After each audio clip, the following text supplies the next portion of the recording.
Hello, everyone. Stuntman Kirk here. Before we get started on this newest episode of the show podcast, we want to take a moment to express our deepest condolences as well as our thoughts and prayers to Ashley Massaro's family, especially her daughter. Very tragic news that occurred this week with her passing very unexpectedly at the age of 39. We do this show obviously to bring some levity and lightheartedness to your day, but when something like this happens, especially as it affects the world of what we talk about exclusively, we definitely want to take a moment to acknowledge it. So, hopefully, she rests in peace and her family and friends can get some closure and are able to move on with their lives as the best way possible. So, again, from the show podcast to Ashley Massaro's family, our deepest thoughts and prayers with you during this tragic time. Looking to take your sports knowledge to the next level? Just a fan of wrestling and entertainment? You're in the right place. Welcome to The Show with your hosts, Hollywood JDT and Stuntman Kirk.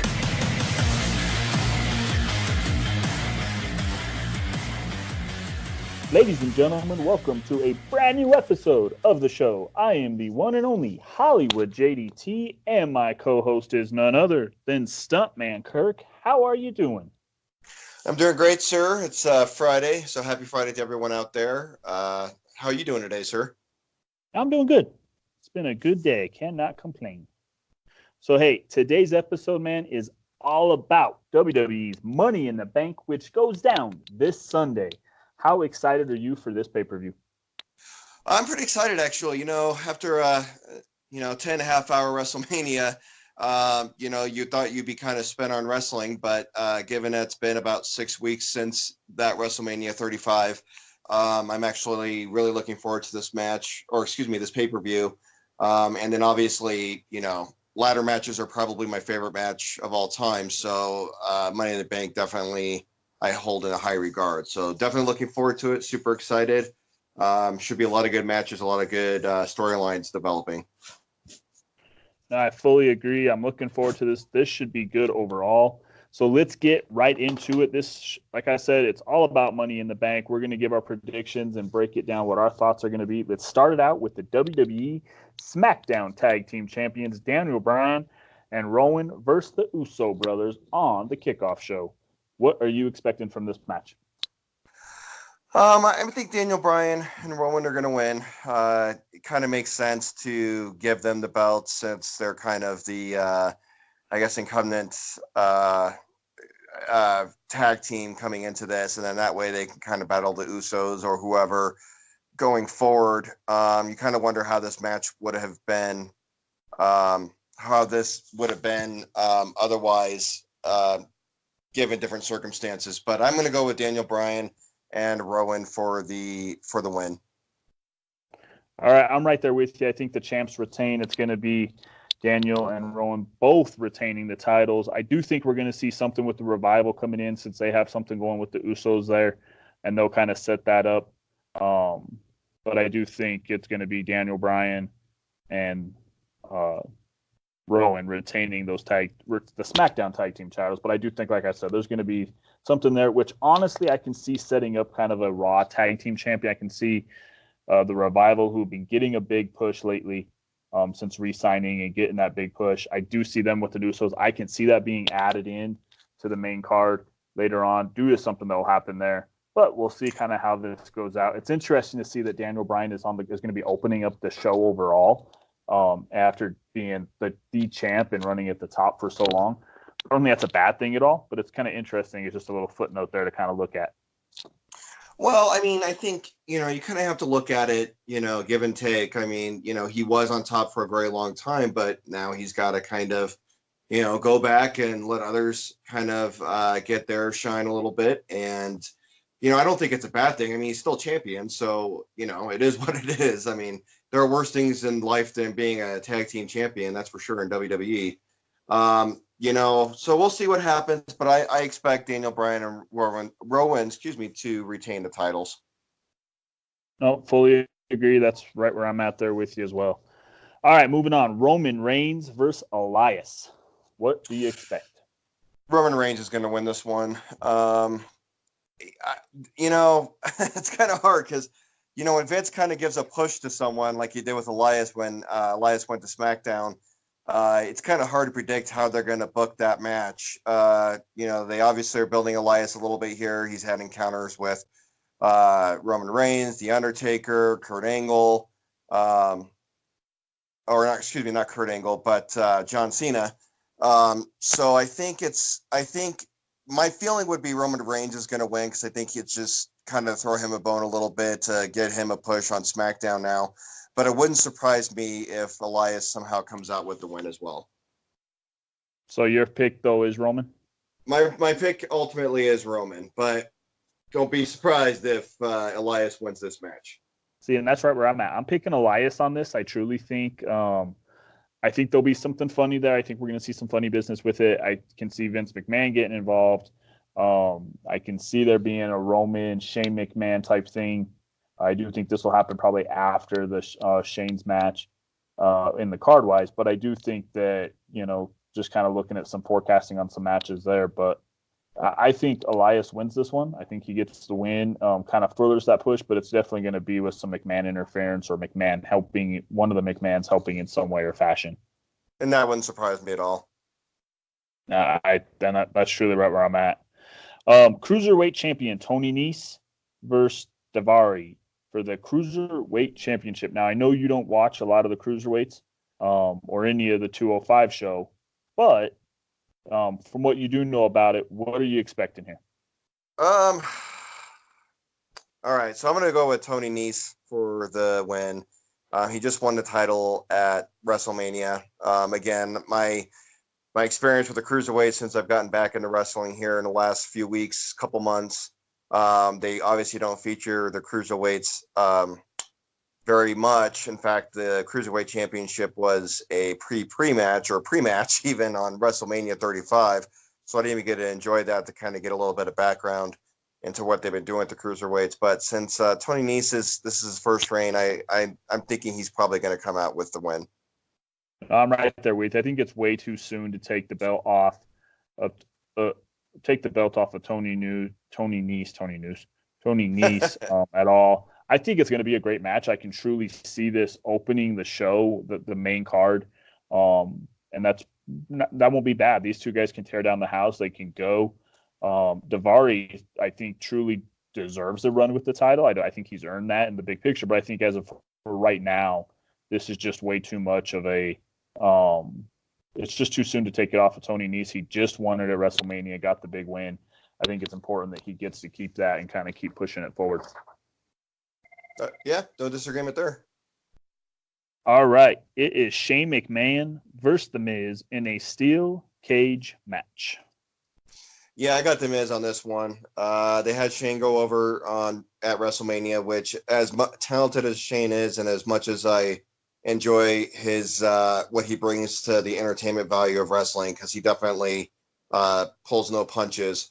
I think he gets the win at WrestleMania, so it makes sense for The Miz to come back, especially in a steel cage match, to win. I guess the rubber match between the two. So I have Miz on this all the way. Should be a good match. I expect someone to fly off the top of the cage at some point. Shane McMahon. But, I'm right there. Oh, sorry. Go ahead. Oh, I was going to say, but I think this might actually be the sleeper of the show. I think this is actually going to be a really, really good match. I'm right there with you. I know there's a lot of people that are against Shane and hate the fact that he won at WrestleMania, even though really, if you look at the storyline wise of it, it made sense why he won. And it was so much more than just the McMahon won. It was truly because Miz was so pissed off and so enraged that he wanted to destroy Shane that he lost in the process of it. Truly by default, like not even like a Shane pulled something out. He truly destroyed Shane, but got the win. I think Miz does get the win here. He's going to he's going to get the big win. Shane's going to make some huge bump off the top of the cage, probably through an announcer table, something like that. And I think that's, that might even be how they do it at the end here. It could even be a case where Miz doesn't care about getting the win at this point. He just, once he gets Shane to the top of the cage, shoves him off the top of the cage, to kind of set up for it. I don't think that's what happened. I do think Miz goes over, if I'm looking at it, because I do think Shane's going to get involved with Roman later on in the card, and they'll kind of push on into that and leave the Miz-Shane story in the past. But I do think it's going to be good. I think this will be one of those fun matches where Shane's going to bump like crazy. He's going to take a huge bump. Miz is the Miz. He can work around and work awesome. But I definitely think it's going to be, a good match, a good, fun, entertaining match to watch. Yeah, I don't know if it'll be the best match on the card, but it'll definitely be. I think it's going to be better than probably even what we're expecting, just because of the crazy bumps that I'm sure both will take. So, yep, right there with you completely. So, the U.S. champion Samoa Joe versus Rey Mysterio. It's a WrestleMania rematch. Rey Mysterio is healthy this time going in, which I think is the huge change in this. His son's is kind of been a part of this angle, with Dominic being there. A part of it, way older than, definitely way older than he was last time he was in the WWE and on TV, and like double the size of Rey in general, if you saw that. But what are you expecting? What do you think? This is a tough one. Obviously Samoa had the crushing win against Rey at WrestleMania.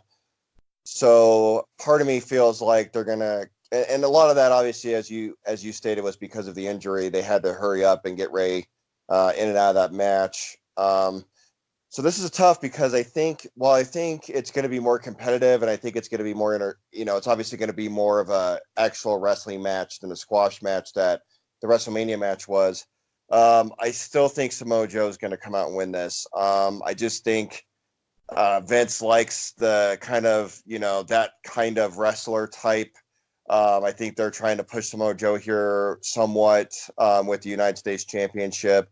And I just, I see it where, it's kind of like Rey's the underdog and he's smaller and he's got to fight and do some crazy things to try to win the match. But at the end of the day, I'm going to go with Samoa Joe retaining the championship. I'm right there with you. I do think Joe wins. With it, I think Joe's going to retain the title. I do think Dominic's going to be involved somehow, even if he comes in at the end and gets choked out, or he comes out to try to stop, a beating. Somehow he's going to get involved, and I think he's going to get choked out in this thing, or he'll get attacked by Joe to set up more of a personal rivalry. Dominic's been training for wrestling and everything else, so it wouldn't surprise me to see him get involved with it at that point. But I do think overall it's going to be a good match. I think with Rey being healthy, being the senior guy, the veteran guy in there, him putting over Joe's the right thing, them continuing to push Joe's the right thing. And they've done a good job of kind of rebuilding Joe back up, and hopefully they keep it kind of rolling and, don't screw it up at this point.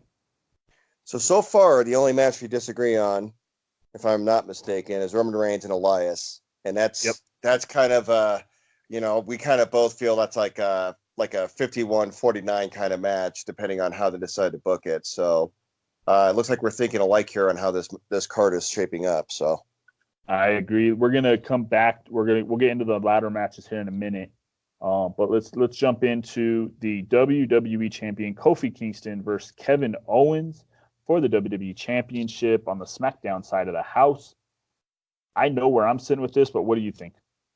I got Kofi all the way. I think just the way they booked it, with Kevin turning on him the way he did, kind of surprising in a little bit for me, obviously. I mean, you might have known since you were watching it a little more regularly than I was prior to me getting back into it at WrestleMania and then the subsequent shows after. But I think it's way too soon to take the belt off Kofi. He's insanely over right now. I just think it would be a major mistake, even though I think it'd be an interesting storyline to carry over to other shows, other pay-per-views for Kevin and Kofi to kind of bounce the belt back and forth.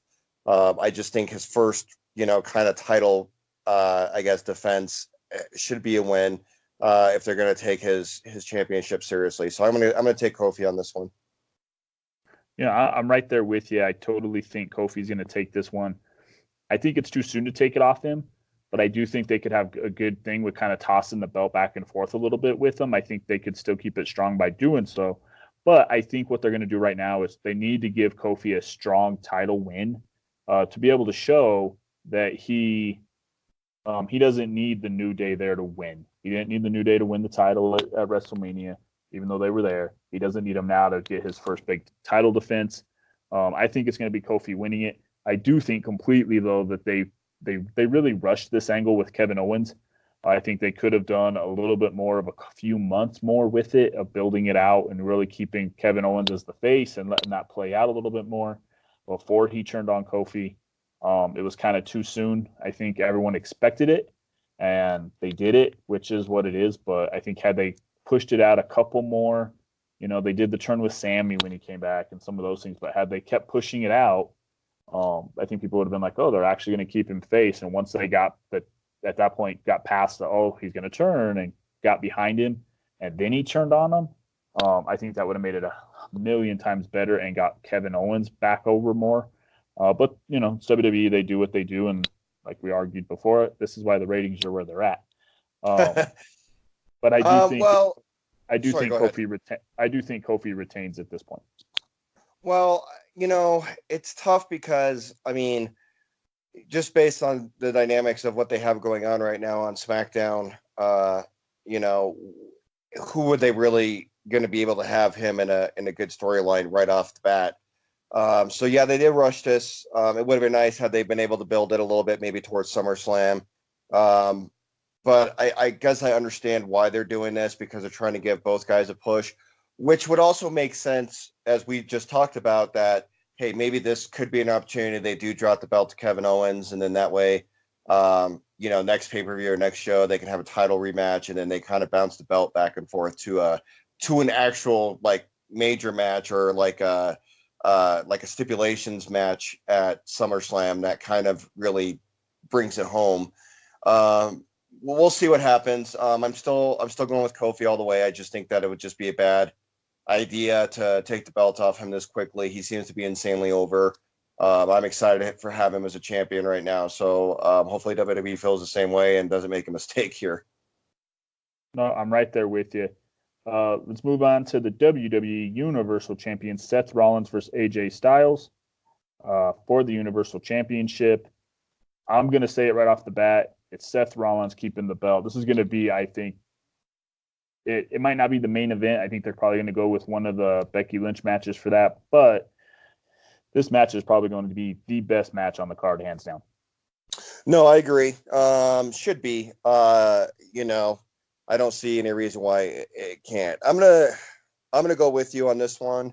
I just think, I hate to say this because I feel like we're just saying it's too soon to take the belt off these guys. But at some point, a title will change hands. I can't see everyone just retaining every belt that they come in with. But I think Seth Rollins is going to keep the belt this pay-per-view. Should be a great match. Maybe they can set up more matches between the two. Obviously, both are going to be on Raw going forward. So, but yep, I'm agreeing with you. We're going to go Seth Rollins to retain the Universal Championship. Yeah, I'm right there with you. Fully agree. Like I said, I think this is going to be a solid match. It's probably going to be the best match on the card. And I hope that they build it to a point where Seth gets a quick win or some kind of, not a cheap win, but gets a win enough to set up them to keep going forward. Let's get into it. Becky 2 belts. We'll start it off with Becky Lynch versus Charlotte Flair for the SmackDown Women's Championship. I've already said for both matches, I told you before, I fully expect Becky to win both. I think they didn't do a good enough job selling her win from WrestleMania. They've kind of dropped the ball on that. I think they need to strap that rocket to her. That being said, I can also see them splitting it just because of it being where it's at. But I'm going with Becky over Charlotte for the SmackDown Women's title. Yeah, this is, I think, one of the ones we're going to disagree on. I think Charlotte's going to win this match. Do we know where in the card exactly they're falling into place? Is Charlotte going with Becky first before the Lacey match, or which is happening first? They haven't said anything on it. I could totally see them doing a back-to-back. I could see them, doing one and then do the other right after. I can see both of it. I could even go as far as seeing them do a Becky Lynch versus Charlotte, Becky Lynch versus Lacey Evans, and then see the women's Money in the Bank cash in and see Becky go 3 matches straight with just kind of how that kind of buildup could be. But they haven't given us anything on where this is going to play out or how it's going to go. Well, I hope they don't do something silly like they don't have her lose to Charlotte, then win against Lacey, and then someone cash in the Money in the Bank right at that end, and then she loses the belt, because I think her losing both belts would be detrimental not only to her push right now, which I think they need to keep going with, but just the overall product of WWE. I mean, they want to talk about rating slide and kind of like sound the alarm mentality. I think that would be a huge mistake. I don't see them doing that. They may cash in the Money in the Bank, but I just don't see it happening with her losing both belts. I do think, and again, this is all going to be dependent on how the matches fall a little bit too, because that may factor into it, as silly as that may sound, because they may want her to win the last match just to end on a high note. But I think Charlotte is going to win ultimately. I think they want to get the belt on Charlotte. They think highly of her. Obviously, she's got the Flair legacy that she's attached to. I think that's important to them. We've seen it. You know, I've read up, I've looked back wrestling. It's clear that they think highly of Charlotte. So I think it makes sense for them to get a belt back on her. So that way, you know, they have one face champion, one heel champion with the belts, and then they can kind of play off the other wrestlers with that. So that's my prediction. Again, I think there's a lot of fluctuation with that, so we'll see what ultimately happens. But right now, I'm going to go with Charlotte. Yeah, you'll be wrong. WWE Women's Champion Becky Lynch versus Lacey Evans for the Raw Women's Champion. I already said it before. I'll say it again. Becky 2 belts. She's going to win them both. I think they are going to strap the rocket to her and push her. I, too, could see them keeping the belts on everybody in this case. But I think Becky Lynch is going to overall win. So let me ask you this before I give you my prediction, which I think I already kind of did before, but let's back up. So let me ask you. So if I have Money in the Bank, you know, and let's say she retains both titles after her matches, and let's say for argument's sake, the Lacey Charlotte, or excuse me, Lacey Becky or Becky Charlotte match is the last one. Becky winds up with both belts at the end of it. One of the wrestlers comes out and wants to, or the winner of the women's Money in the Bank wants to cash it in. Can she only cash it in for one at that point, or can she cash it in for both? You know, we've never had this issue. So we don't know. I mean, they could come in and cash in for both and knock out both. We haven't had that happen. So that would be an interesting thing. I could see them doing kind of a twist there of whoever wins trying to get both belts and, you know, either winning or losing. So, well, that's probably me overthinking the match a little bit, but I was just kind of contemplating that because it would be interesting if she won both matches and then, you know, exhausted Becky, you know, can barely stand, and then someone comes out and cashes it in and tries to get at least or one of the belts, if not both. But this one, I'm going to predict Becky retains. She's their female superstar, so it makes sense for her to keep the Raw Women's Championship. Lacey, I think it'll be a great match. I just don't think Lacey's ready for that kind of push yet, especially as much as they've been pushing the women's division to kind of put it on someone that new, that fresh with the fans. I don't think it will work. I don't think she's over enough for that to be effective. So this is definitely one where I'm predicting Becky comes out the winner. All right. Guys, when we come back, we're going to pick our final 2 predictions for the Money in the Bank ladder matches for the women's title and the men's side. We'll be right back. This is the show. The show with your hosts, Hollywood JDT and Stuntman Kirk. We'll be right back. The average cost of a 3-credit-hour university course in America is $1,782. You could pay that, or you could listen to the Deconstruction Workers podcast and get a semester's worth of college knowledge for free. Popular culture professors turn their academic knowledge towards all of your favorite movies, television shows, theater productions, and more for free. The Deconstruction Workers podcast is available at thedeconstructionworkers.com or on iTunes, Google Play, Spotify, Stitcher, Overcast, Podcast Addict, or wherever you get your podcast fix. Give us an hour and we'll make you smarter. Money back guarantee. Back to the show. Here's your hosts, Hollywood JDT and Stuntman Kirk. Ladies and gentlemen, welcome back to the show. We are going to get into now our final two picks for the Money in the Bank. Let's try that again. Ladder matches. Sorry about that. We're going to cover it all. One thing I do want to say, thinking back to what you said about the women's championships, I do think that if Becky loses one of those two titles, in that match, I think if it's going to happen, I'm still going with Becky winning both, but I'm just going to throw a little, asterisk on it. If she loses, I think she loses to Lacey Evans and beats Charlotte Flair. Why do you say that? I think that Vince likes Lacey Evans. They've pushed Lacey Evans. I think they want somebody up there that's different. It's a new blood, new face in there. They still get Becky on SmackDown to do her thing. They can still keep that Lacey Evans Becky feud kind of going, but that's where I would see them going with it. I think that she's going to pull out a quick win. She'll get some kind of quick win. Nothing that will kill Lacey, but something that she'll still get a push out of it coming out of the end, but she doesn't need to win the belt her first time out. I don't believe in that. But like I said, I think overall Becky's going to win both. But let's jump into. Let me just quick commentary on that real quick. I think if WWE were smart, and this is just me, in my opinion, I think they would keep both belts on Becky for now because that was the big WrestleMania push. They need to continue with it. I just also can tell how they feel about Charlotte Flair. And I think they want to keep Charlotte Flair going. And I think it would be a way for her to do that by winning the belt. So with that, let's go ahead and move on. All right, let's get into it. We're going to start out with the men's Money in the Bank ladder match. Andrade, Finn Balor, Randy Orton, Ali, Sami Zayn, and Baron Corbin, and Drew McIntyre. And Ricochet. All in this one. It's a full crew. There's a lot of different people. This one's hard to pick. I mean, they could go with a number of different people here. I got a couple things, but I know my ultimate thought. What is yours? Well, I mean, you're right. They can go with different ways. They can go with Randy Orton, the kind of veteran superstar, especially if Seth Rollins wins. Let's say they can kind of, bounce that off maybe the next pay-per-view, or maybe we do a triple threat.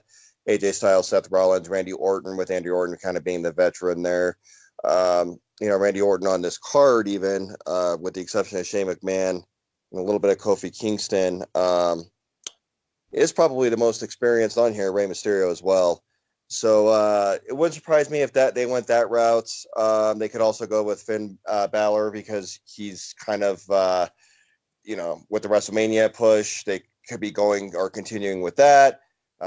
Intercontinental champion. Also has the Money in the Bank, so he can cash it at any time. And then it could also go with Baron Corbin, obviously fresh off the Kurt Angle win, the retirement match, the farewell match of Kurt Angle going over there. So this is tough. I don't know what direction they're thinking of going in. Even Drew McIntyre, I think, have a pretty legitimate shot here. So, I guess here, I don't think Baron Corbin's going to win it, though. He's already been a winner of this before. I'm going to go with Randy Orton, as much as that pains me to say. I think that it kind of sets them up with some interesting dynamics with Seth Rollins if they go that route, or even Kofi Kingston if they go that route, if he wants to cash in that championship match. I think it could kind of work out in their favor. The veteran heel kind of going after, either face champion. I think I've told you, Randy Orton does not excite me. It's like watching paint dry on a wall, just watching him wrestle. But I think it does present some interesting and good storylines for them to maybe give that push to Randy Orton and allow him to kind of tease it with the two face champions. So I'm going to go that route. We'll see what happens. I could probably be very, very, very wrong, but that's how I'm going to predict it. You picking Randy Orton and referring to him as paint drying was exactly how your prediction sounded. Yeah, sorry. I know. All right. I'm just trying to look at the dynamic here that, Randy Orton, is kind of like their leftover veteran now from that kind of, early to mid 2000s era that is still sticking around, still can put on some good matches when he's wrestling a good opponent.